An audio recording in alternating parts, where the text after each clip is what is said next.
आज एवढी सगळी पोरं कॉलेजमध्ये जमा का झाली ती चला सांगतो. तर रामकृष्ण हरी मंडळी, स्वागत आपल्या मिनी ब्लॉग मध्ये. सकाळ सकाळ व्यायाम करून निघालो आपण नदीचं पाणी बघायला. आणि नदीकडे आल्यानंतर बघितलं की हळूहळू पाणी कमी व्हायला लागलं होतं. नदीचं पाणी बघून झाल्यानंतर आपण निघालो घरी जायला. तर आज चालला होता वाघ कॉलेजला आणि जाता जाता आपल्याला लागला मोठा पाऊस. ह्याच्या मारी नेमकं कॉलेजला जाता जाता काय ना काय अडथळे येतच. संकटाला सामोरं जाऊन आपण दाखल झालो कॉलेजमध्ये. कसं आहे आपलं कॉलेज?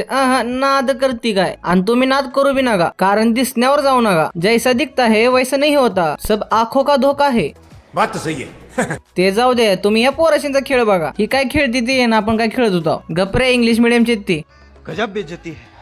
ही सगळी टाळकी मिळून आपण निघालो फंक्शन हॉलकडे. तर आज होता आपल्या फर्स्ट इयरच्या पोराशींची फ्रेशर पार्टी. कार्यक्रमाला सुरुवात झाली आणि कडक एंट्री चालू झाली पोराशींची. आणि ही सगळी आपली बीसीएची गावडी कशी बसली ते सगळी लग्नाला आल्यावर. आणि इकडे ही खेळ चालू झाला तळ्यात मळ्यात. ही खेळ संपल्यानंतर संगीत खुर्ची चालू झाली. इकडे संगीत खुर्ची चालू होती आणि आम्ही इकडे ज्यूस प्यायला लागला होता. तिकडला कार्यक्रम संपला आणि इकडे पावभाजीचा कार्यक्रम चालू झाला. कशी बसली ती बकासूर खायला. आता काय खरं ना पावभाजीचं. असं वाटत होतं की तुटवडा पडते काय पावभाजीचा. मग मी म्हणलं जाऊ दे आपली जायती. आणि इकडे या पोराशींचं वेगळं चालू होतं.